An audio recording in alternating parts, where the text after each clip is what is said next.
Assalamualaikum warahmatullahi wabarakatuh. Tepangaken nami kula Aulia Yusri Sarodo, nomor absen 6 saking kelas 2A. Sakniki kula badhe nyritakake salah sawijine tokoh wayang, yaiku Semar. Kacarita ing kayangan ana sawijine putra saking Hyang Tunggal lan Dewi Rekatawati. Putra iku jenenge Sang Hyang Ismaya. Sang Hyang Ismaya lair awujud cahya kang owah dadi ndok.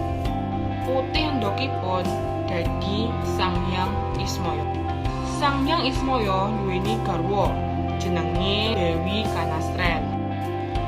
Hyang Tunggal duweni 3 anak, yaiku Sang Hyang Manikmaya, Sang Hyang Ismaya, lan Sang Hyang Antogo.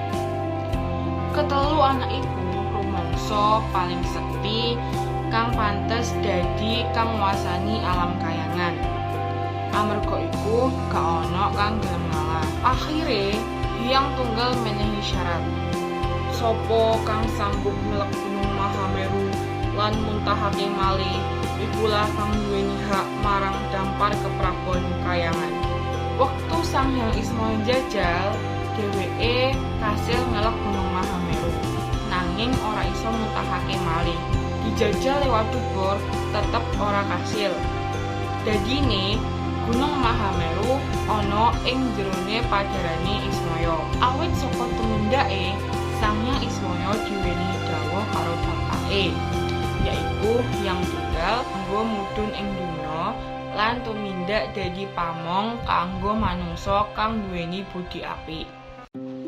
Wektu dadi pamong, Ismaya nggunakake jeneng Semar, Samarasanta, Semarsanta, Janabadra lan Badranaya. Nah, Sang Hyang Ismaya utawa Semar uga nduweni sifat becik lan ala. Sifat becik Semar yaiku prasaja, beka, blaka, tanpa pamrih, tulus, wasis, sekti, lan duweni mata batin kang landhep. Semar uga nduweni sifat ala.